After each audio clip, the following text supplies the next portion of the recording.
Okay, good afternoon.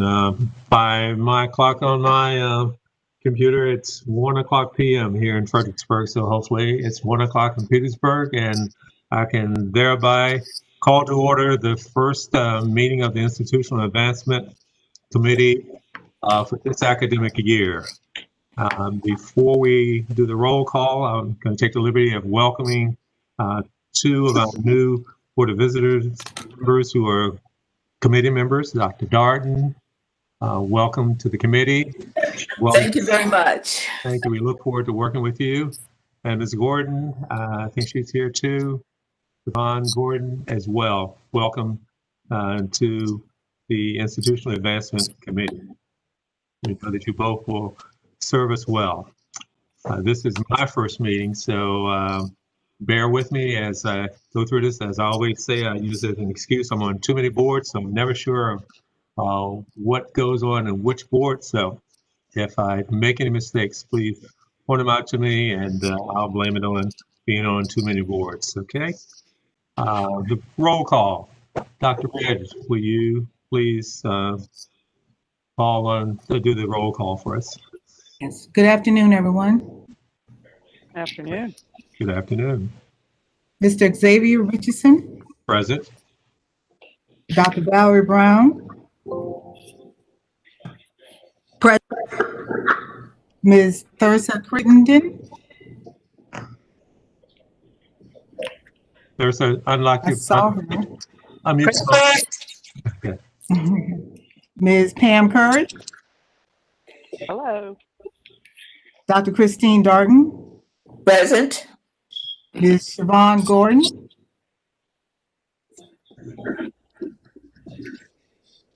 Mr. Glenn Sessions. Present. Ms. Beverly Everson Jones, representing the VSU Foundation. Mr. Huron Winstead, Rector. Good afternoon. Thank you. Thank you. At this time, we will have an invocation by Sharmika Epps-Harris. Good afternoon, everyone. Please bow your heads with me. To the holy and all-wise God, for every person on this call today, for each mind and heart that feels the presence of this virtual space, we thank you for your continued health and safety. As we prepare for the work of Virginia State University, we ask that you take what we will accomplish today and multiply our efforts as only you can. Only you truly know what we are setting out to accomplish today. We have an idea and a vision. We have talents, abilities, and time to work. However, only you can see in perfect detail the end of every beginning, every project, every season, every life. Bless this meeting, as well as the students, faculty, staff, and community to whom we serve. Rest, rule, and abide among us today. It is these things that we ask in your name, and we all say, amen. Amen. Amen. Thank you for leading us in that prayer. Okay, you have before you the agenda, which we need to approve. Let me know if there are any additions we need to make to the agenda as presented. And hopefully no deletions or any other changes. This is Pam. I move approval. Thank you. For your second. I second it. Okay, all those in favor, say aye. Aye. Aye. Opposed? Aye. Okay, thank you. Okay, you also have the previous meeting minutes from the meeting of Thursday, February 6th. Hopefully you've had a chance to review those. Do I hear a motion for approval, or are there any corrections prior to that? Move approval. This is Pam. This is Thursa, second. Thank you. All those in favor say aye. Mr. Chairman, Yes. this is Deb Love. Because this is an electronic meeting, your votes need to be roll call votes so that they're properly recorded. That's what the law requires. Thank you. So I'm already in trouble with the law. Thank you for Well, keeping that's okay. We're gonna fix it. Okay. All righty. Dr. Ray, would you please, do we need to do that also for the approval of the agenda or just for the minutes? I think it's best just to do it right every time. Okay, that's what I tell kids, always do it right the first time. Okay. Can we have you conducted a vote for the approval of the agenda? Dr. Ray, Yes, sir. thank you.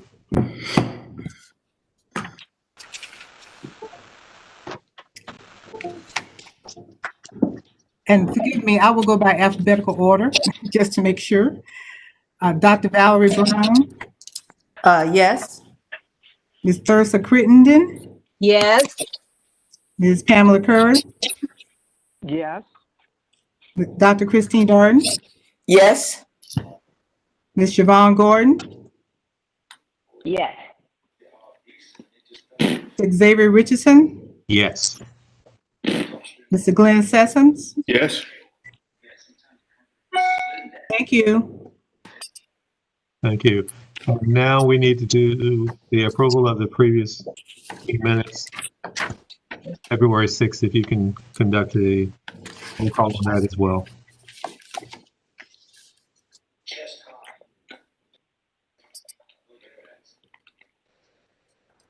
Dr. Valerie Brown, Yes.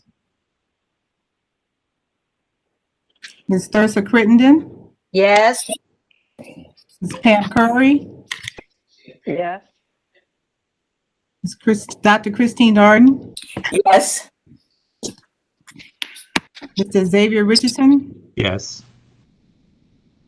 Mr. Glenn Sessoms. Mr. Glenn Sessoms, Yes. thank you. Thank you. Thank you. Okay, our first order of business this afternoon is the selection of the committee vice chair. That person will operate in my absence and assume other duties as noted and as needed. Hopefully this will provide an opportunity for someone to assume a position who is currently not a vice chair or chair. And I'll take the nominees from the floor at this time. Mr. Chairman, this is Pam Curry. I'd like to nominate Siobhan Gordon. Thank you. Okay. Ms. Gordon, would you be willing to do so? I would, yes. Thank you. Thank you for the Thank you. nomination. Thank you. Do we need a second on that one? Do we? I'll second the motion. Okay. Do we have any other nominations rather? I move that we close on the one said name. Okay. Second? I second.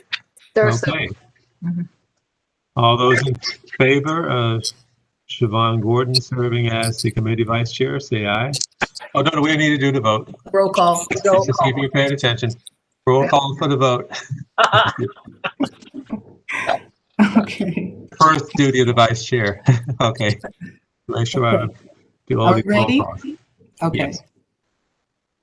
Let's see. Dr. Valerie Brown, Yes. Ms. Thursa Crittenden, Yes. Ms. Pam Curry, Yes. Dr. Christine Darden, Yes. Ms. Siobhan Gordon, Yes. Mr. Xavier Richardson, Yes. Mr. Glenn Sessoms, Yes. Ms. Beverly, excuse me. Thank you. Thank you. And most importantly, thank you again, Ms. Gordon, for your willingness to serve in the capacity of vice chair. Okay, Thank you. thanks. At this time, we'll have the president's remarks. Dr. Abdullah. Thank you. Thank you, sir. Once again, I want to thank everyone for coming, albeit virtually. It's always good to have the board here to help us move along the work of the university. First, I wanted to start with, of course, the letter that you got most recently from the concerned alumni of Virginia State. I think it was addressed from Mr. Craighead, I think is the last name. Excuse me if I mess his name up. I wanted you to kind of know where we are with that and what we've been working on. And so I was alerted to a draft of the letter a few weeks ago. The Alumni Association kind of helped communicate some information to me, and we decided that to make that the driving force as we move forward with the town hall meeting. We had a town hall meeting last week. And so we prepared a presentation from the university to kind of share with the alums some of the things that were happening on campus and to try to address some of the concerns of the alums. Those concerns, I believe, and again, I don't want to put words in anyone's mouth, but of course, the challenges that we've had with the National Institute of Food and Agriculture, the information surrounding the articles about the COVID budget shortfall that has happened at Virginia State University, and also the ability for the university to provide transparency in data. And so one of the things that I walked through those things, in addition to trying to show, because of course we're a public institution, where one can find public data, whether it's about our students and how our students are doing or relative to our finances, to let them know that one, that we are of course going through challenges, COVID related, not unlike what all institutions are going through. And that too, that we are addressing the NIFA challenge as best we can, though I didn't give a lot of detail on that. And I think that is legitimately frustrating to some alums who read it in the paper. And so we did have a meeting. We did have a town hall meeting regarding that. I have also responded to the letter and invited some of the members of the group that wrote the letter to come and meet with me in person if there were some things that weren't addressed, let's say on the town hall. And so I look forward to continued resolution on that. And I will share my letter as well as a letter that we wrote with the rector as the board also responded and acknowledged that it got the letter. So I just wanted you to know that we're moving forward with that. Thank you for sharing that and for responding in such an appropriate manner. Thank you, sir. Second, I wanted to address something that also came up in the last board meeting, and that would have been the hiring in the area of institutional advancement. I think that when we finished, I think February, we were kind of moving forward with looking at a capital campaign and hiring additional staff in the office. And during that time, we've also had turnover, which included the vice president for institutional advancement, Ms. Rashonda Mahone. To be honest, I've purposely kind of held off as we've gotten to the point where we've developed a budget for the institution. And so now as we go forward tomorrow and present a budget for the institution, we will be in the process of hiring fundraisers in the Office of Institutional Advancement. It won't be, I think we had a total of 4 positions open at the time. And I think at the time that was where we were moving. We're probably moving with something a little more scaled back than what that was. But we will look to bring fundraisers on in the Office of Institutional Advancement to help that work. So I wanted to make sure I addressed that. Third, of course, Mr. Richardson, me and you have discussed this, and I know that we need to bring something to the table on this, and we're not really there yet.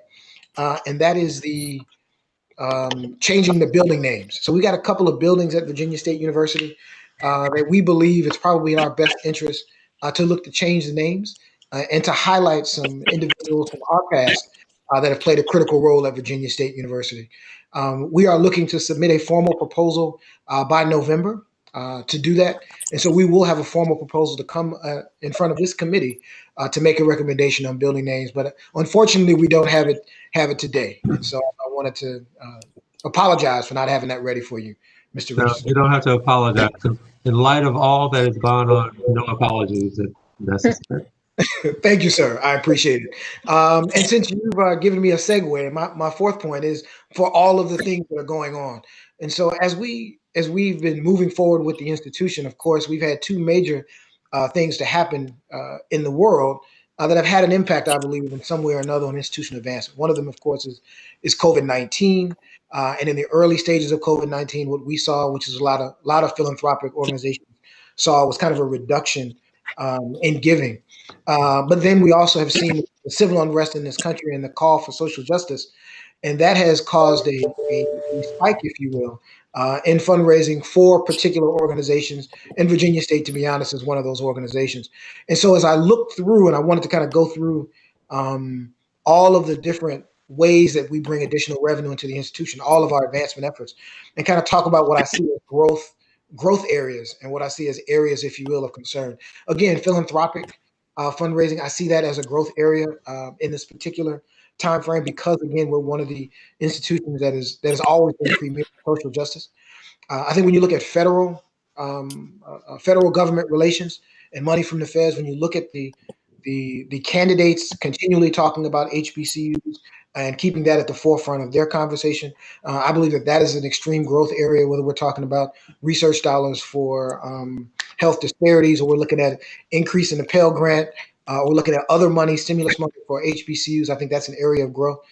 I think in the short term, the state is an area of growth, but I think we have to look at it very carefully because, of course, with COVID-19 and the declining revenues, that may also turn into, if you will, a place of concern. And so we're kind of looking at state dollars, short term and medium term. And so I'm excited to you'll see the presentations, and I think they'll be very, very good. But I'm excited to see what we can do in the next year to kind of tap into some of these growth markets. With that, Mr. Richardson, I'm done. Thank you. Thank you for that report. Are there any questions from any of the members or anyone in attendance?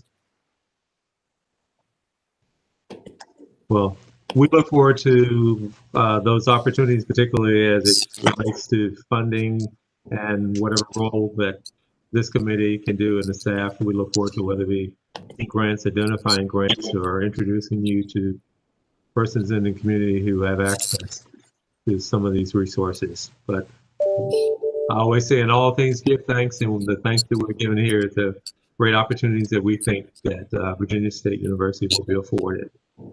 Thank you. Thank you again for your leadership. Okay, before we receive the reports from the staff, I ask that if you're not speaking, that you please mute your mic. It's amazing how sensitive these mics can be.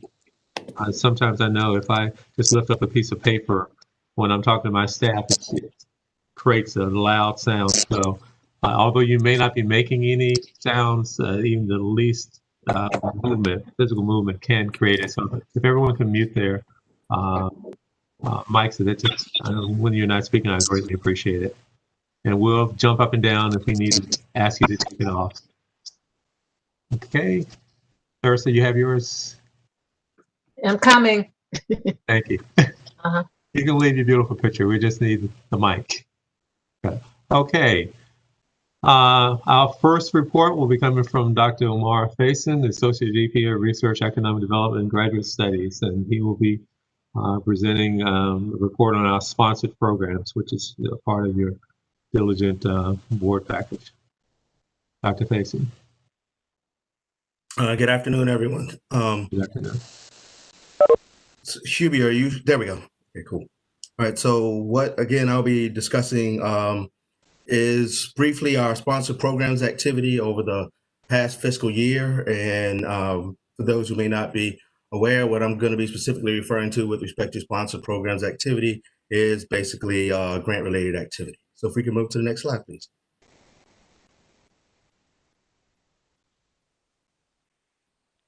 All right, so the first thing that I will discuss is the number of proposals processed. And so basically, this is the number of grants that were submitted. Last year, we were at 76 with 25 that were successfully funded. This number in terms of 76 submitted is about where we've been for the past several years on a number right around 80. However, if we move to the next slide, in terms of that value, we do see that we're actually applying for a few more dollars than we have for the past couple years, with that total number being 47.4 million for the past fiscal year, and so far successful awards of 27.7 million. So the next slide, please. That increased activity has, of course, then led to an increase in the number of grants in the portfolio. So what you're seeing here is the number of grants that we have had on a quarter-by-quarter basis, beginning in the beginning of 2017. And so we closed out the last fiscal year with 86 grants in the portfolio, worth just over $69 million. To the next slide, please. Having grants is great, but actually you want to have activity against those grants. And so that one way of measuring that is in the actual expenditures, as this is showing money going out the door to support the program. So while we did not quite hit our high of 25 million from a couple of years ago, we were still up in a good space, I think, at $24.2 million. And along with that, for our next slide. In terms of indirect cost recovery, we did hit a peak for us at Virginia State of a little over $803,000. So that's $803,430 in terms of indirect costs recovered in the past fiscal year. So that sums up our activity. Do I have any questions?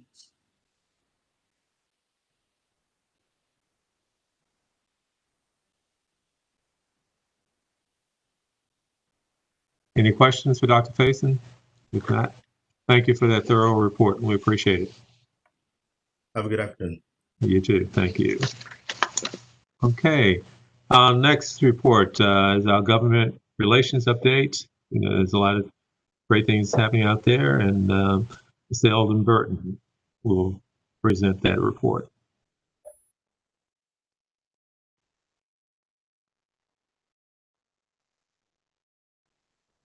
Are you with us, Eldon? Can't see who's attending. Can you hear me? Yeah, we can hear you. Thank you. Okay. Good afternoon, Mr. Chair and members of the committee. I don't know why I'm having technical difficulties and can't share my camera for the moment. Really wish I could, because I bought a new orange and blue tie just for the occasion. But I'm happy to be before you today to provide Virginia State University government relations updates. We are joined by a great friend and partner of the institution who assists us with our federal strategies, and he will provide updates from Capitol Hill in DC. His name is Paul Braithwaite, and I will have him briefly introduce himself and some of the work he's done alongside Virginia State University and President Abdullah, following my updates from the General Assembly and what's been happening on the state level. So as you know, Governor Northam called the General Assembly into a special session starting on August 18th to address the legislation on, excuse me, on state spending, the impact of COVID-19, and calls for police and criminal justice reform. The special session began with the governor's presentation of his budget recommendations to the joint committees, which included support for Virginia's public HBCUs. Both Virginia State University and Norfolk State University were the only two institutions in the Commonwealth to have previously unallotted funds restored for one-time funding during fiscal year 2021. And as you can see from the chart before you, 6.5 million was restored to Agency 212, and 1.5 million was restored to Agency 234, which is our Cooperative Extension and Agricultural Research Services. I credit much of this accomplishment to both President Abdullah and President Adams Gaskin of Norfolk State University, who both did an amazing job meeting jointly with legislators and members of the governor's administration leading into the special session and highlighting the increased need to support HBCUs in light of the pandemic. The governor will present a revised forecast and budget actions in mid-December, and that will help determine what they'll plan to restore for fiscal year 22. The General Assembly currently remains in session, and although there is no set calendar for the entire session, each chamber is expected to release their budgets in the near future. There are discussions taking place on funding for Virginia's higher ed institutions as a whole. I believe that the state recognizes that the financial difficulties many of our institutions are facing as a result of the pandemic, and in particular our four-year institutions, who in most cases are the largest employers in their local areas and local regions. Now, whether or not the support will come through the form of additional financial aid or tuition moderation or some type of flexibility in funding to help cover auxiliary costs or additional remaining funding from the CARES Act money, we don't know just yet. But it's very likely that the state will provide some type of additional assistance for higher ed institutions here in the Commonwealth. There's also pending funding on the federal level that I will let Paul explain more about in his comments. Paul, are you there? I am. The floor is yours, my friend. Thank you, and thank you, Eldon, and good afternoon, Mr. Chairman and Mr. President. So I do work in Washington D.C. on behalf of the Council of 1890 Universities. I've been doing work with the universities for 5+ years now. I was hired when it was the 125th anniversary year of the 1890s, and we just celebrated our 130th anniversary a couple of weeks ago at the end of August with a celebration, albeit virtually. But my role is in federal government relations, and as many of you may know, President Abdullah was elected chair of the 19 universities, and so we have worked closely. And prior to COVID starting, we had done what we normally would do, is go to Capitol Hill and meet with members of Congress, and we did a round of meetings in January with names you might know, including Congressman Bobby Scott, who's the chairman of the Education and Labor Committee and is a Virginia member of the House of Representatives, and Congresswoman Alma Adams, who has been a stalwart for HBCUs from North Carolina, and David Scott and other members during a day of visits that President Abdullah did. But then COVID hit, and much of our work has now moved to virtual work and letter writing, and has still proven to be quite effective. Congress passed 3 bills in March of substantial amounts of money, and each one of those bills included funding for HBCUs and for the 1890s, including Virginia State. Congress has never passed trillion-dollar bills like they have done this year. Unfortunately, after those bills had passed on March the 4th, March the 18th, and March the 27th, they have come to a sort of a standstill in terms of a fourth COVID relief package. But even in the proposals that have been made, there are significant dollars that have been put forward for HBCUs, both in the HEROES bill that passed the House in May, on May the 15th, which included $2.7 billion for HBCUs, which is an unprecedented amount of money in an emergency bill. And then even the Senate the Republicans in the Senate proposed a bill in July that included $2.9 billion for HBCUs in a COVID relief package. Prior to those bills being either passed in the House and unveiled in the Senate, President Abdullah wrote a letter to each of the leaders in Congress, the House, the Senate, and the appropriate committees, highlighting the needs specifically of Black colleges and universities in the 1890s in particular. Those included technology needs in a virtual learning space, the healthcare needs, the healthcare shortages that we saw come about as a result of the COVID pandemic, increasing Pell Grants to make up for shortfalls in funding that both families would see and universities would see as a result of the pandemic. The letter in and of itself is good, but a member of Congress that I used to work for used to tell me that if we wrote a letter and nobody talked about it, it was as if nothing really happened. And so I was pleased that, both when the letter was written, we were actually able to get some good press out of it. A publication on the Hill called Politico wrote a story specifically on the president's letter. The Washington Post then picked that up. Forbes magazine had an editorial about the unique aspect and role that land grants play. And that all came about of the letter that the president sent to the leaders in Congress, which again really just creates a framework for us to promote more of the collaboration that the 19 universities have. And it's one of the things that President Abdullah has tried to stress as we talk to members of Congress, is that you have a ready-made consortium of HBCUs who work together in the agriculture space and can lend themselves to solving other big problems. One of the big bills that I'm most proud of that were included in the package was funding to help HBCUs create more medical schools and teaching hospitals. As you all may know, there are only 4 HBCUs that have medical schools: Howard, Meharry, Morehouse, and Charles Drew. And as a side note, because of the attention I think that HBCUs have gotten, Mayor Bloomberg, Mike Bloomberg, just 2 weeks ago announced that he was going to give $100 million through his new Greenwood initiative to those 4 institutions, $25 million each. But Congress included $1 billion in a bill that was passed in May to do more, to increase the number of medical schools that could be at these HBCUs and MSIs.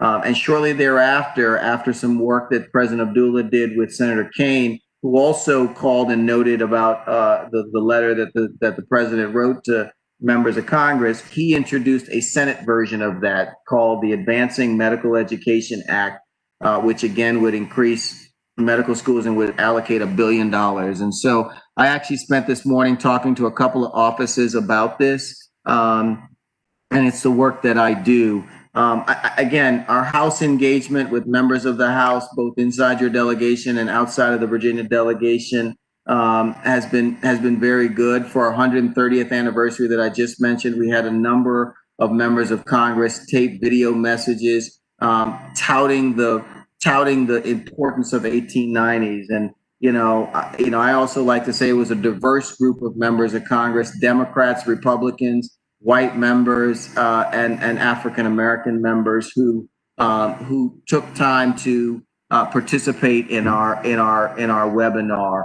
And the last point I'll make is that, it's one thing on the public sector side. I mentioned what Mayor Bloomberg has done, but the private sector has sought to try to become more engaged too. As part of our 130th anniversary, we had a private sector panel. And by the way, that webinar was attended by over 600 people, which is a pretty big webinar to have, of folks who tuned in to hear about the 130th anniversary and the work that we were doing. We had a president's panel that President Abdullah participated on with other 1890 presidents from North Carolina A&T and Fort Valley State and some of the executive committee members. But we had private sector entities from Corteva, which is a successor to DuPont, from Bayer AgriSciences, from Microsoft, and from Walmart. And you all may have also seen recently that the CEO and founder of Netflix is contributing $125 million to HBCUs, and the ex-wife of Jeff Bezos of Amazon, Mackenzie Scott, is contributing $100+ million as well to HBCUs. I think this all portends well for both the 1890s and for schools like Virginia State to position themselves and use this moment of racial justice attention, of COVID, to address some of the systemic problems that our country faces, and that HBCUs and schools like Virginia State can address. And so I will pause there and take any questions or comments that you might have, or turn it back over to Eldon or you, Mr. Chairman, to proceed with the agenda. We can take any questions that you may have. Let me ask a. We do have a question here. Go ahead, Go ahead, Dr. Brown. All of the different entities and individuals that you talked about who are contributing funds, when they released news articles in the papers, specific HBCUs were named, and Virginia State was not named in any of them, at least that I saw. What's the process, or is there anything that is indicating that Virginia State will be able to share in some of these proceeds, like Bezos and Netflix and some of the other people that are giving? Is it specific to those that were named, or do they have a general pot that will be shared equally upon HBCUs, or do we have to apply? What's that whole process? Great question. That's a great. So what I would say on some of the grants that have been named, I mentioned the Bloomberg money that went to schools that had medical schools. So Virginia State wouldn't have been mentioned there, which is why we've been pushing to try to get Congress to do the $1 billion to try to help. That would set up a grant program, which is the Health Resources and Substance Abuse entity within HHS, where universities would apply to HRSA for that grant money. So that's on the government side. On the private sector side, the monies that Reed Hastings, who is the CEO of Netflix, gave, some of that money is going to UNCF. Some of that money is going to Thurgood Marshall. Some of that money is going to Spelman and Morehouse in Atlanta. The money that goes through Thurgood Marshall, some of that money will land at Virginia State, I imagine. I don't work for Thurgood Marshall. My guess is if money goes to the organization, going to the schools that are members of the organization. And so I'd recommend reaching out to them. The same with Mackenzie Scott, the same with Amazon, who gave $1 million. I just read that John Deere is giving $1 million to Thurgood Marshall. I think what is happening with a number of these entities is they are more comfortable giving to schools where they have a direct connection, or to an organization like Thurgood Marshall or UNCF that represents in schools, and they don't have to pick winners and losers. I will tell you that I know anecdotally some of the board members of those universities have connections to those corporations, and they are the ones, the board member will bring an opportunity to a company to tell them, hey, you should do this at Virginia State University, or you should do this at X or Y place. I will just tell you anecdotally, and I'll just stop with this last point. So I do work for a number of different companies and organizations, including the 1890s. The 1890s are my favorite client. I'm an 1890 graduate. My mom taught in 1890 for 25 years. I grew up on an 1890 campus. I believe in what they do. And I wouldn't be here today being able to do what I'm able to do in Washington, running my own company, representing Fortune 500 companies and universities, but for an 1890. There are companies who come to me and they say, our board member said we should do work with MLT, and therefore the CEO has said that's what we're going to go do work with MLT. MLT is an organization that focuses on African American professionals and helping place them at different companies and the like. That's how this is working. It's a relationship business. I would like to think it's a meritocracy, but it is not as objective as I think we would all hope and wish it would be. But if you know an executive at a company and would go to them and ask them to look at a Virginia State because of the work that the university is doing with grants they've gotten and the like, I think you would find it to be a powerful way to get Virginia State on the radar screen. If I can follow up, Paul, because I realize now that some of the board members who are new may not know the distinction between the different organizations. And so UNCF, that is commonly thought of as kind of the organization for Black colleges, is actually only the umbrella organization for private HBCUs. Thurgood Marshall College Fund, TMCF, is the umbrella organization for public HBCUs. And so just kind of wanted to, he kind of said that casually, but just so you know that I think that's important to note, and that we are in contact with TMCF and the president of TMCF, Harry Williams, to see how I don't think they figured it out yet, but how their allocation will end up through programs at universities.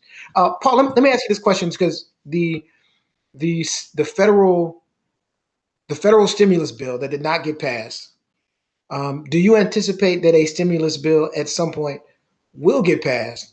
And if it does, maybe a timeline, and if it does, what do you think? One bill was 2.7, the other one was 2.9. And again, I'm not quoting you, and I know you can't make bills get passed, right? So we can't hold you responsible for it. But what's your general feeling from being in the game? A bill will get passed, President Abdullah. Another bill will get passed. The question is when. It is difficult from day to day to figure out whether or not it'll happen before Election Day or after Election Day. But you should anticipate that a fourth coronavirus stimulus package is coming. It will include dollars for many different things. The House likes to tell you it already passed a bill that if the Senate passed it, we could get on and get it to the president's desk. The president said yesterday, just go with the higher number. I mean, there were no details to it. Just go with the higher number. because he understands that if more money gets out on the street and more money gets in people's pockets, that actually might be helpful. And if he gets to sign another check that lands in everybody's mailbox before Election Day, that might be to his benefit as well. So, it just depends on how hard the president wants to push. But a new set of funding will be coming to higher education, K through 12, for testing, for healthcare, and the like.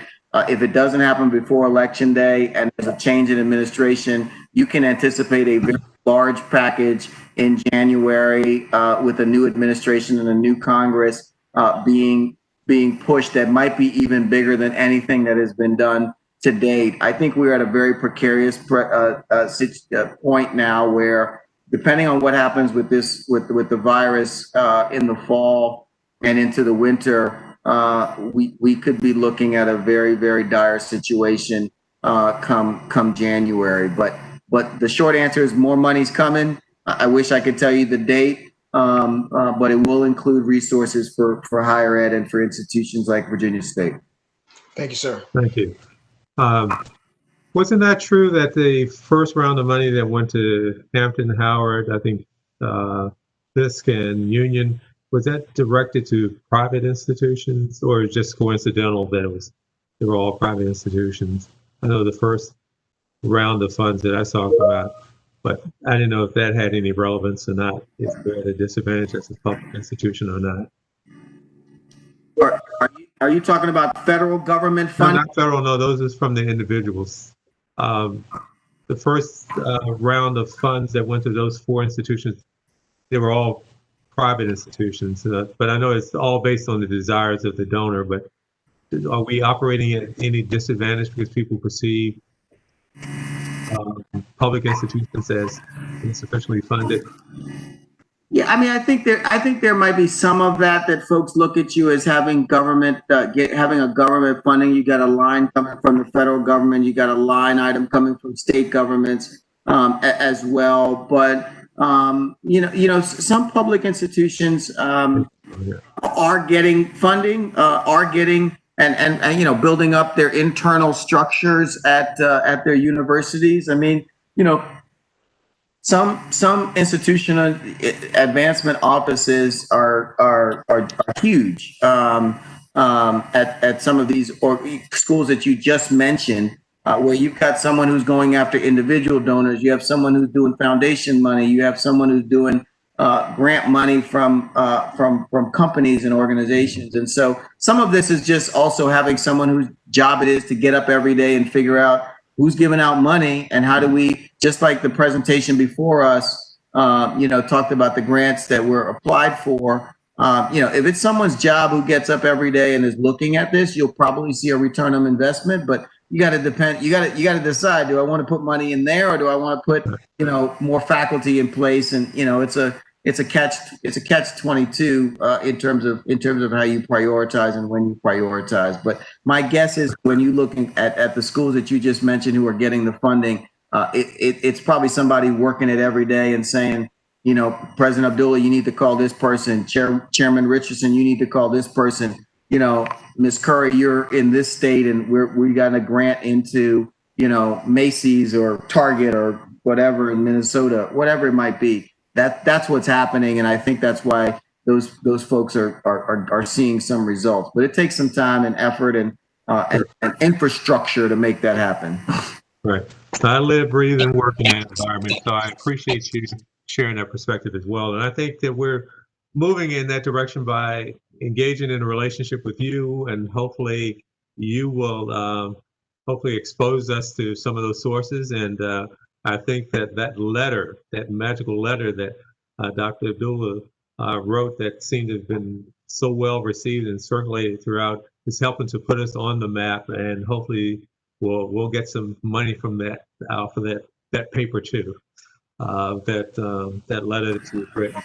But it is all based on relationships, and I think that we are moving in the right direction and moving beyond just doing the local and the state level, but also the Fed level as well. And this is a good time for us to be out there in that arena. And we look forward to a continued and prosperous and productive relationship with you, Mr. Braithwaite. And any other questions for him or for Elvin? Yes, Thurston. You've removed your. Yes, I have a question, and actually, it's directed to Dr. Dula. And I was just noting that a lot of monies have been appropriated or are in the works for medical schools. And I know we have a lot going on, but I was just wondering what your initial thoughts were about something like that for Virginia State. My thoughts are really good on that. I think that any way that we can play a role in reducing health disparities as it relates to COVID is critically important. And so that initiative is something that we've been working for and on, is to provide medical schools for HBCUs. We would expect to be in that number if that kind of proposal would pass. But we're also interested in asking the federal government to support nursing and other allied health. It was one of the big parts of the letter was as we look at the COVID-related deaths in this country and how African Americans have been more impacted. You know, COVID-19 doesn't know color. Our healthcare system knows color, right? And so, how do we make sure that we can address our healthcare system issues? And part of that is with medical school. So yeah, we are in favor of federally supported help for medical schools. Thank you. Any other questions? If not, Eldon? Yep, I'd like to sum up the report. As you can tell, thank you, Paul, for joining us. Excellent presentation. But as you can tell, the president in these roles, you know, we get so used to hearing him as, you know, so many different leadership roles that he takes on, but they really are significant roles in putting Virginia State at the forefront and being a leader for 1890 institutions on the federal level. His role as vice chair of the Council of Presidents here in Virginia, putting Virginia State at the forefront of leadership there. This is really important, really critical, and we commend him for all those efforts. Thank you. And likewise, we commend you as well, Eldon, for the great job that you're doing. And as members, in the meantime, I think we all need to be constantly remembering our role as board members to provide introductions to people. And, you know, as a rule of thumb, whenever there's a source that's providing funding or making available funding to entities such as Virginia State, I always go to find out who the board members are, just to see if there's someone that I know directly or indirectly, and we should all do that, because sometimes you'll be surprised who is on the other end there making some of those decisions. So that's something we can do in the meantime, and as we continue to put Virginia State University on bigger and better maps in the globe itself. Okay. All righty. If not, does that conclude your report, Eldon? Yes, sir. Yes, sir. Okay. Thank you both, Eldon and Paul. We look forward to continuing to work with you, Paul. Okay. At this time, we'll have our communications update by Dr. Dandridge, our interim director. Yes, good afternoon. Good afternoon, everyone. Mr. Chairman and visitors, we appreciate this opportunity to share with you how the Office of Communications and University Relations is working, trying to get information out about the story of Virginia State University. Of course, this is helping with one of our strategic plan priorities, priority 4, which is to define the VSU brand and tell our story and effectively demonstrate and communicate the value of Virginia State University. And so we've been working really diligently trying to do that. And I will share with you that having been a member of the media for more than 2 decades, that the media doesn't always come looking for our good news. We have to be intentional about serving it to them. And so that has been one of the things and the priorities of this office, is to try to get that message out via traditional media as well as social media. And Taja Harris, who is our social media strategist, has done a really good job in helping us to do that. So Mr. Harris, if you'll move move to the next slide, I just wanted to talk about some of the initiatives that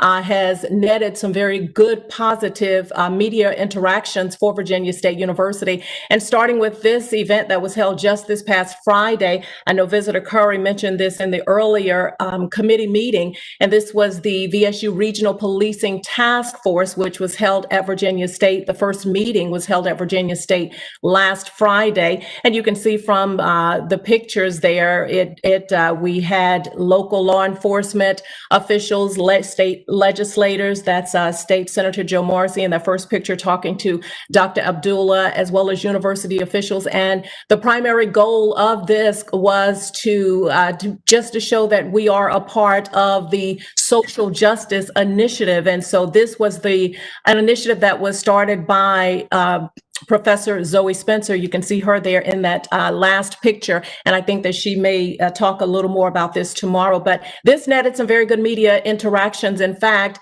this got 2 full days of media coverage on last Thursday when the media said that talked about the fact that VSU was doing this. And then again on Friday, you can see in that last picture there that we had quite a bit of media coverage on the VSU Regional Policing Task Force. Mr. Harris, if you'll go to the next slide. We also got a huge reaction to the VSU HBCU history course, the first course of its kind in the entire nation. And I think that you will hear tomorrow from Dr. Cheryl Mango, who created this course and is the professor who teaches this course. And this slide that you're looking at here is just from a Google search of the VSU HBCU history course, because again, this was picked up all across the country. Dr. Mango was just a ball of fire and talking about it, and she was interviewed by all of the local news stations, the local newspapers picked up the press release that we sent out about this. And this was covered from diverse issues in education. It was covered pretty much all across the country. And we got very good media interaction from that story. And again, this is just from a Google search of that one story to show you all the positive news coverage we got from that story. Mr. Harris, if you'll move to the next slide. That was just one of the stories that netted some very good media interaction, in addition to the Regional Policing Task Force and the HBCU history course. The fact that VSU announced that we would remain virtual, taking a stand that no other university in the Commonwealth had taken during this pandemic, that received a great deal of media attention as well as the $500 technology stipend that VSU afforded to all of our students in this pandemic. And then, of course, Dr. Spencer and Mr. Vaughn winning Emmy Awards, that got quite a bit of media attention. And we talked earlier about Dr. Abdullah being out there talking about HBCU funding. And you can see here just a number of other stories that did help to garner some positive media interactions for Virginia State University. Another thing that this office has been intentional about is trying to get our faculty and our staff out there as experts on topics. We realize that they're not just very competent in the classroom, but they can also serve as experts on different topics. So if you go to the next slide, you will see a look at some of the faculty experts here at Virginia State University who've been tapped by local, regional, and even national media organizations to talk about different subjects, from Dr. Mango and her HBCU course, Dr. Bellamy talking about the political climate. He's been tapped as an expert by a number of media outlets. Dr. Muma Lanani in our College of Business has been tapped to talk about the economy and retail trends. Dr. Nana Derby is going to do a full segment on socialization of marijuana that will be aired, I believe, next month. I will get back to you on that. But in addition to those faculty experts, Dr. Abdullah, of course, loves to tell the VSU story, and he is masterful at telling it. And so we leverage that. And you can see here some of the media interactions that Dr. Abdullah have had, one as late as last night, where he was a panelist on News One, where they were talking about HBCUs and the vote. And so he was a panelist on that. So we're doing as much as we we can to get him out there, not only talking about Virginia State University, but serving as an expert to talk about HBCUs and their mission as well. Now, unfortunately, all of the news hasn't been great, and Dr. Abdullah mentioned this just a little while ago. Mr. Harris, if you'll go to the next slide, we did have a couple of situations where mostly dealing with NIFA and budget, where we did get some headlines that were not so positive. Most of those were by the exact same media source. You can move on to the next one. In fact, some of those headlines were the genesis behind some of the town hall meetings that we did, because a part of public relations, of course, is communicating with your public. And as a result of that, over the past few months, we have held at least 6 town hall meetings, starting on July 8th with the alumni, and then one for primarily for just students, and then the VSU staff, then for parents and guardians. And then after we made the decision to go fully remote this semester, we held another one for students and parents. And then just last week held another town hall meeting with VSU alumni. So you can see the numbers after each of those. Those were the number of people who were on each of those town hall meetings, and they got better and better as we, when we first started out, of course, trying to navigate this and realizing that this was something new. It took us a minute to get everything to where they would run very smoothly, but I think we've gotten there thanks to Mr. Harris and his staff over in IT. And again, with Taja Harris, who has been masterful at getting us out there on social media. Also, President Abdullah, who it's my understanding, I think my sources are correct here when I say that he has a huge social media following, and that's another way that we leverage him to help tell our story, because he has more followers on Twitter than I think almost any other HBCU president. He's definitely in the top 5 of that. So we use that to help get the VSU story out there as well. I think that is the last slide, Mr. Harris. I'm happy now to answer any questions, if there are any, regarding our efforts to tell the VSU story. Okay, are there any questions? Well, thank you, Dr. Dandridge, for a very comprehensive report and for all the good work that you guys are doing, getting the youth, the VSU story out there, near and far. Thank you. Okay, at this time, we'll have an institutional advancement update by Sharmika Harris. Good afternoon, everyone, and I hope you all are doing extremely well. Mr. Harris, I'll go ahead and jump right into my first slide, which is our fiscal year 20 dashboard, our final report as of June 30th. You can see our charitable dollars raised with $2.6 million compared to fiscal year 19 of $3 million. Our non-charitable gifts were $206,000 compared to $330,000 in fiscal year 19. A decline in this area, mainly because of COVID being impacted at the university by the virus. And so where we typically would have had the VSU Foundation Gala, as well as our alumni weekend to demonstrate in the non-charitable lines, we did not have that this year. And so there is a decline in that section. And our total dollars raised at $2.8 million compared to fiscal year 19 at $3.3 million.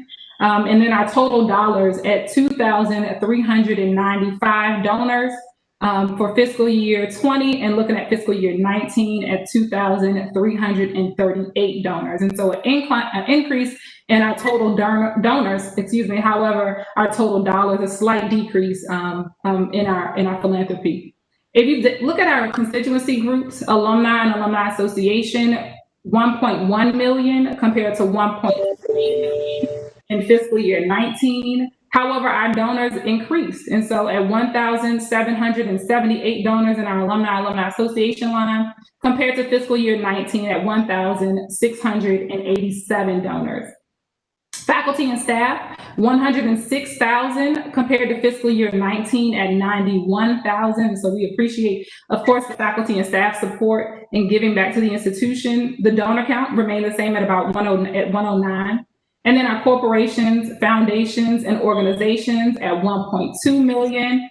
Fiscal year 19, we were at 1.3 million. and then a donor count in our corporations, foundations, and organizations at 144 donors compared to the fiscal year of 19 at 164. And so a slight decrease in our donors as well as dollars in our corporations and foundations. If we go to our next slide, we will look at our fiscal year 21 dashboard. And so this report is as of August 31st. And so we look at our charitable dollars. Our office has been able to raise $622,000 compared to last fiscal year at $335,000. So a significant increase in our charitable giving to the institution. We look at our non-charitable line, again, impacted by being able to have events and non-charitable activity on campus at $12,000 compared to fiscal year 20 when we were at $63,000, for a total dollars raised of $634,000 compared to fiscal year 20 at $398,000. And our total donors, we have a count of 498, which is an increase of over last year at 355. We jumped to our alumni and alumni association number at 283,000 compared to fiscal year 20 at 154,000. And again, an increase in our alumni donors. And so we appreciate, of course, all of their support and efforts in supporting our students in the institution. A donor count of 397 as of the report on August 31st compared to last fiscal year at 213. Faculty and staff, you see almost tripling the number in the fiscal year 20 at 30,000 compared to fiscal year 20 at 11,000. And due to the support of our vice president and as well as our presidents giving back by way of support to the institution by way of payroll deduction and pledging to support the institution and increasing their support to the institution, that number is reflective of their support back to our students as well as the university. And so tripling the number in our faculty and staff line there. Our corporations, organizations, 262,000 compared to fiscal year 20 at 145,000. And while the increase, of course, in our corporations, foundations dollars, there's a slight decrease in donors of 19 donors this fiscal year compared to the previous year of 20 in 2020 of 27 donors. I'll pause here. Any questions about the dashboards, that FY20 or to date FY21? Okay. Looking at our fiscal year 2021 goals, we wanted to identify where we can grow and opportunities for us to continue to increase our efforts and promote philanthropy as well as increasing donors to the institution. And so one of our major goals is to increase the virtual engagement opportunities for the institution. And so this really resides in our alumni relations space as well as our stewardship. And so how we are able to engage with our donors as well as the alumni body. Increase our donors over FY20. So in FY20, if you saw, there was 2,395. And so we're hoping to be able to increase that through our social media, through our annual giving campaigns, as well as through our major gift solicitations. And then increase the number of corporate and foundation proposals to 2 per month. We are, as a small shop, are definitely trying to be aggressive in our major gift asks by way of our corporations and foundations and organizations who are looking to partner and fund the institution and the programs and offerings and the scholarships that we're able to provide. And our next slide. So I wanted to share a little bit about our major gifts that we have been awarded this fiscal year. We'll start off with the Morgan Trust, which is administered by Bank of America. And I want to thank Dr. Turner with the VSU Foundation for his support in providing this opportunity and sharing this opportunity to the institution. We were able to submit a proposal and were awarded $150,000 to support technology by way of laptops and wireless access to provide for our students. The Verizon Foundation at $50,000, again, for technology support. PCW, which was actually spearheaded by the Reginald F. Lewis College of Business at $10,000. And this is to really enhance the digital skill development of faculty as well as students. And then the Micron Foundation at $10,000 by way of the College of Engineering, a proposal that we were able to put together and submit to support student activities and student programming, as well as the student organizations within the college. And then, as you all may, I'm sure, are aware of Dominion Energy, the HBCU Promise Program, which is providing $35 million to HBCUs and Virginia State is a part of that number. And so we are working on a proposal right now to provide to Dominion Energy at $2.5 million to $3 million within that range to submit to support the institution. And so I want to thank Visitor Murray for his support in working with the university and advocating for the university within the organization of Dominion Energy. In our next slide,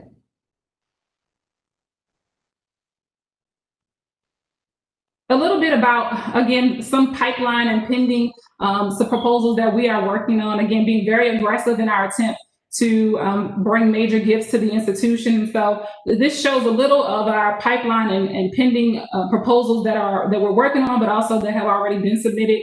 The Truist Foundation at $30,000 has been submitted. And we have asked for scholarship support, again, to help students and to help with the retention rate, but also providing scholarships to help students with access and opportunity. In the Herndon Foundation, a proposal of $15,000 was submitted, and this is to support a STEM within our K-12 partnership with the College of Engineering. The Community Foundation, and thank you to Visitor Stegmeyer for opening the door and continuing the conversation with the Community Foundation for an opportunity to support programming here at the institution, and more specifically, I'm looking at how the Community Foundation can support the Hill Leadership Institute as well as the Honors Program. FedEx is a proposal that is pretty much done. Thank you, Mr. Visitor Sessoms, for your work in opening the door for FedEx, and we look forward to submitting that proposal at $1.5 million. That request will focus on scholarships as well as an executive leadership pipeline that we hope to be able to establish with the university and provide students with experiential experiences and webinars and sessions for students to be fully prepared to take on their next career. Bloomberg Philanthropies, again, thank you, Visitor Sessoms, for your work in this area and helping us to fine-tune this proposal. It's a little different than what's listed here because we've been able to cultivate relationships with some individuals by way of Visitor Sessoms to strengthen this proposal. And so this proposal will be submitted to Bloomberg Philanthropies with a focus on the College of Engineering and cluster centers for technology for our students to be able to have access to. Southern Company Foundation, $500,000. That proposal is actually due at the end of this month. And so we are finalizing and working through that. The ask is for technology as well as student support in the STEM area. And so students who maybe have an interest and are majoring in computer engineering, computer science, this particular foundation grant will focus on that effort and within that college. And then the Arcus Foundation at $15,000. The purpose for that will be to focus on the LGBTQIA diversity and inclusion initiatives that we have here at the institution. Then our next slide. Again, some additional pipeline that we are working on is Norfolk Southern, Letty Pate Whitehead, Lumina Foundation, and M&T Bank. I'd also like to add that in addition to these funders, we have previously also had a conversation with Smithfield. And so thank you to Visitor Fleming for his assistance in again, establishing that relationship. And so we hope to close the loop on that within the coming months. Next slide, Mr. Harris. So a little bit about what our strategies have been within the Office of Institutional Advancement and being able to show you both by overall office our progress, but also within the department, the various areas. And so within the Alumni Relations Office, there has been a lot of activity in engaging our alumni. And so we did an Alumni Dear New Grad campaign. And so this was for alumni to submit their letters of encouragement and inspiration that we actually mailed out 700 of these letters to our class of 2020. And so the new graduates received these letters as a thank you, as a congratulations, as an inspiration and encouraging word from alumni, but also bridging building the bridge for alumni and students to come together and to begin to cultivate the relationship with new graduates, and as well as to connect them with their local and regional chapters within their area. Again, as Dr. Dandridge shared, the virtual alumni town hall meeting, we actually held one last week. And so again, engaging alumni in a virtual space. Our class coordinator training, this was conducted a month ago, which would allow our class coordinators who are celebrating their reunion, classes ending in 1s and 6s, to be prepared and have the resources that they need to cultivate and again, to connect with their classmates, to encourage them to make a gift to the institution, but also to be engaged with the institution. In our annual fund space, we were able to actually launch our Rogers Stadium virtual sellout. This is actually a part of our homecoming activities where we are encouraging donors, alumni, friends, family, anyone within the Trojan community to support the institution by way of this Rogers Stadium virtual sellout. And so one seat within the stadium would represent a gift of $25. And so we hope that this effort will allow us to support the tuition assistance fund, which all of the proceeds from this initiative will go to support that fund. And so this will go all the way until October the 24th when we will have our homecoming celebration. Our fall solicitation letter, which is actually at the printer right now. And so this will go out to our allotments, which are last year, but unfortunately not this year, donors. And so we hope to renew those gifts this year as we go into FY21. E-solicitations and newsletters. So of course, in the digital space, being able to solicit donors, but also providing information on the institution, on the progress of IA, all of the amazing things our students, faculty, and staff are doing. And so this is a monthly newsletter as well as a monthly e-solicitations letter that goes out from our Constant Contact platform. And then LIBUNT phone calls and emails. Again, LIBUNT, the acronym is last year, but unfortunately not this year. And so we are calling our donors, asking them, of course, to make a gift. We actually look at this every single week to see who has not made a gift, but also to see at what level have they made a gift to the institution in comparison to last year. And so this is something ongoing that we meet every other week to really look at this list and continue to renew donors each year. And our major gift activity is shared a little bit about what that activity looked like. And so we were awarded those 4 proposals at $220,000. And then some of the donor meetings and activity that we've had was, of course, Community Foundation, IBM, Sabra, Bank of America, as well as the Cameron Foundation. In our stewardship this quarter, we've been able to do our weekly thank you calls. I think you can never thank a donor or individual too much. And so we have done that as part of our weekly routine, is to call our donors weekly to say thank you for their gift and contribution to the institution.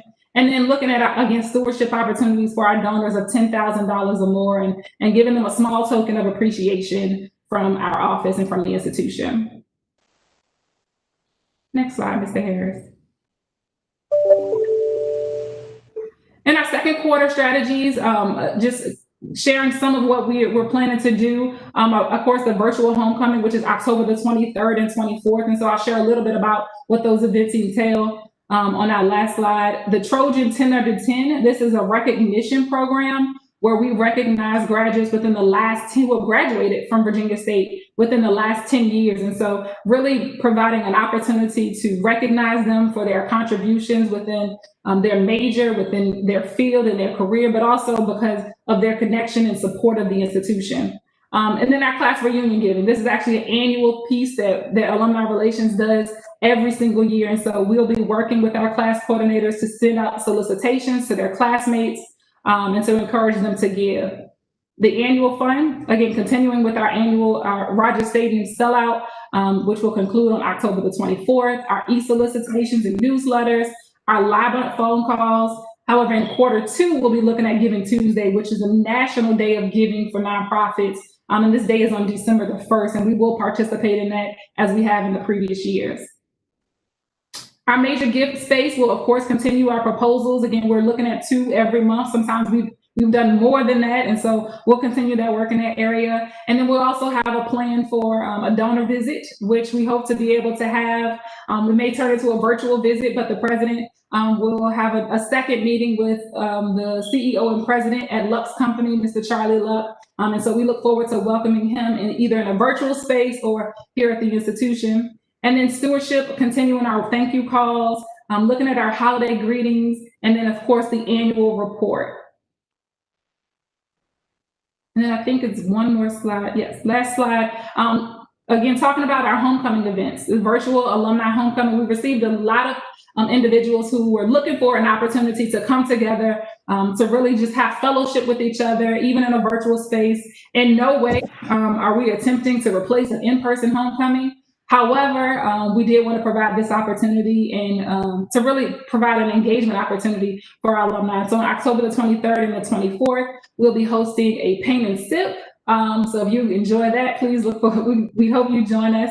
Our virtual 5K, and as well as our halftime show and day party, which will highlight all of that would be a part of an in-person homecoming. And so the marching band, as well as the woo-woos, as well as the football team. And so really highlighting those programs. And then the Rogers Stadium virtual sellout, which I shared previously, that we're hoping to sell out the stadium and raise funds to support tuition assistance. And I believe that is my last slide. So I will open the floor for any questions. Do we have any questions? That's quite an impressive report. Thank you for sharing all that you guys are doing. I know with some tough conditions and tough environment and with fewer staff members than before, but hopefully that will change too. Would you just give us an overview of where you are with staffing right now? We know that the budget will provide some opportunity, but I think for the sake of context, I think that the board needs to understand who is doing all this work and the relatively small staff that you have and the great job you're doing. Thank you. So at the current state, we have 8 employees within team members within the Office of Institutional Advancement. A large majority of them, about half of the team, represents our Advancement Services Department. And so they really manage the gift processing system. So receiving gifts by mail and online systems, tracking that, as well as our prospect strategy. And so those weekly and bi-weekly meetings that we have, they really are a part of that. Outside of that, we have Taja Harris, who manages our social media as well, and myself, who takes part in both the alumni relations piece and managing the engagement and training and volunteers for alumni as well. And in addition to that, also preparing the grants and proposals and establishing the relationships with donors, partners, and funders for the institution. Okay. And the number of vacancies you have? Yeah, so currently there are 6 vacancies within the office. That includes the vice president of institutional advancement. Okay, great. So you hear this in the context of what Mr. Braithwaite stated earlier, and we know that Dr. Abdullah is supportive, but we have to also be prudent. So I just want everyone to understand the context under which you are operating, and commend you for all the different things that you're doing and the innovation that you're employing in some of the ways that you are attempting to continue to raise money.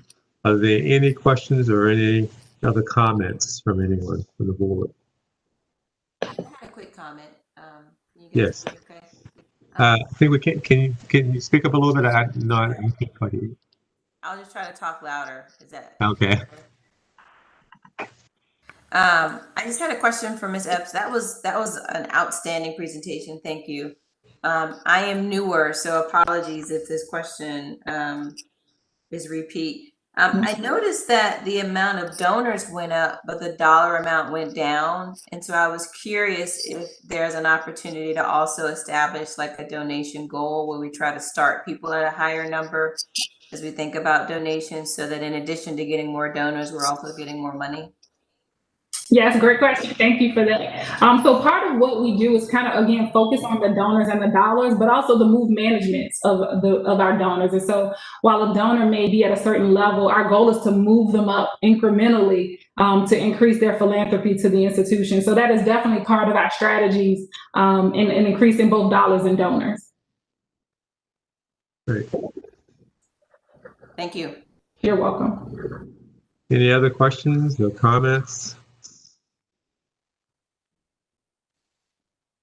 If not, congratulations on the good work that you're doing, and be patient with us. No problem. It's on the way. Thank you. All righty. Okay. This concludes the formal reports and recommendations. Do we have any other business to come before us, or any additional comments? Or I know Beverly's here. I think you're scheduled to speak tomorrow. We do have a little time. I don't know if you wanted to make any comments.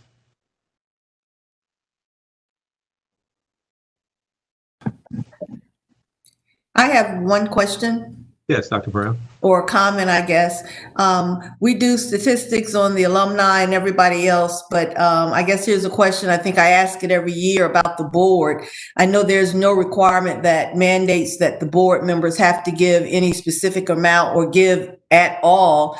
But I'm a big advocate, and I'm sure those of you who write grants, quite often when I'm involved with grant writing, the first thing they ask is if you have 100% participation from your board. So I'd like to ask, one, do we have 100% participation from our board? Okay, as you prepare, Charmaine, to answer that question, I know that our goal is to have 100% participation, but I think as a public institution, we need to be very careful on how we push that and promote that and ensure that. But we do, as you know, in the past, we give you status reports, because if you're like me, and once again, you're on too many boards, you don't know when one fiscal year ends and another begins, and you think that you've made a donation and that was last year, even though it's this year in your mind. So that is something that's very, very important. I'm glad you bring it up, because it is very important, because funders, and I'm on the side of being both begging for money and funding money. I mean, one of the things that we look at is always how supportive is the board, and if it's not just absolutely how much, but just the fact that you have 100% participation. Because if absolutely the board doesn't believe in your mission, why should anyone else? Absolutely. Thank you for bringing that up, and we'll make sure that we continue to report that number out on a regular basis. Thank you for Can I clarify? Does that mean, and it could be a both and, is that participation from the board member individually or also the board member's company? It could be give. Most of the time we say give and or get. So. Got it. Because some of us are so, if it were only what you give, I mean, I think I would be poor with the number of boards that many of us serve on. We wouldn't be able to give much at all. But yes, it's give and or get. Yes, that's typically. Yeah, the statement that they present to you will show both your personal donations and what you were assisted in getting.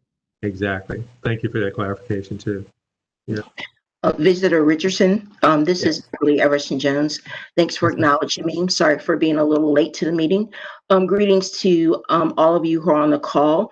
It's a pleasure for me to continue to represent the Virginia State University Foundation. As Visitor Richardson said, I will be presenting at tomorrow's meeting, but just wanted to take this opportunity to specifically thank Mrs. Harris for the work that institutional advancement is doing in this time where they are, as was mentioned, working with a very understaffed team. She has been a great partner for us at the foundation, and I look forward to telling you some of the things that we're working on. Also would like to acknowledge the work that I've been able to do with President Abdullah, as well as Visitor Richardson, in making sure that the foundation is a partner both with the university and with this committee. Again, thank you for the acknowledgement, sir. And thank you for all that you're doing. And for thinking outside of the traditional box and some of the things that you're doing and some of the things that you will mention tomorrow.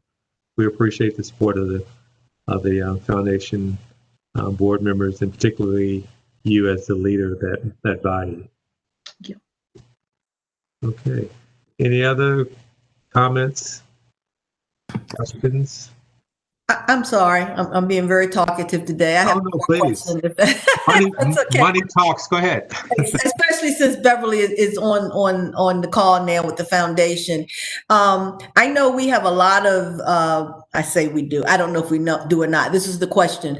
Do we have a lot of restricted endowments that potentially need to be looked at in light of the fact that we need unrestricted dollars?